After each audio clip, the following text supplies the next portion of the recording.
And now it's time for the lightning round with Brad Butt. Brad, are you all set to go? Yeah, let's roll.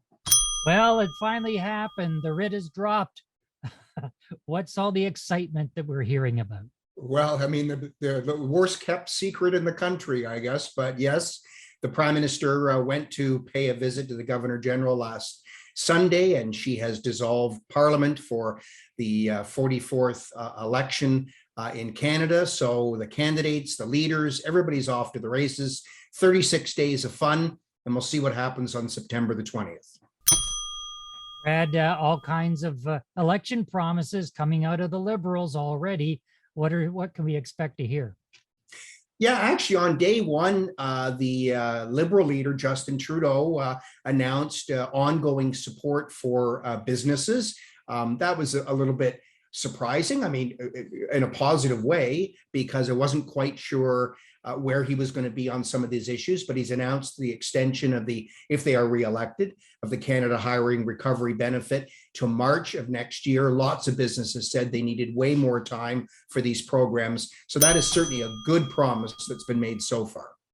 Hopefully on those on the wage subsidy, they keep it at the maximum amount, not the watered down amount. The other parties are releasing their platforms. What kind of goodies are they promising us? Yeah, so the Conservative leader, Aaron O'Toole, he released his full party platform on Monday, and it's a 160-page document. There's certainly lots in there to take a look at, and so I would encourage people to do so, and some good promises in there that would support businesses. The NDP also released theirs, but last week, prior to the election being called, and some familiar themes from the NDP around tax the wealthy and create all kinds of new national programs. And Mayor Crombie was talking about a proof of vaccine program. What are the details on that? Yeah, so Mayor Crombie in her press conference this week has now called officially on the provincial government to establish a proof of vaccination certificate or program of some nature. She actually said in her press conference, she thinks this actually helps business and hopefully will lead to not having another lockdown. So she certainly is one of the first major municipal leaders to call on the province to implement a vaccine passport, if that's what you want to call it. Let's see how the province reacts.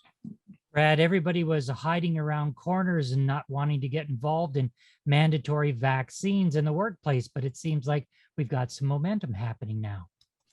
Well, there's been a considerable amount of public pressure, and it looks as if we're going to get some announcements from the province as it relates to healthcare workers and education workers and what sort of the rules are going to be.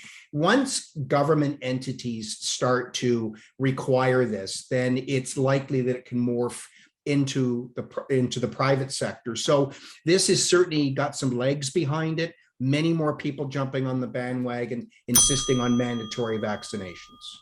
And Moderna is making some noise about a manufacturing plant. I know that the city and the Mississauga Board of Trade were on board to convince them to come to Mississauga, which is a natural thing. We've been in conversation with Brad Butt for the lightning round.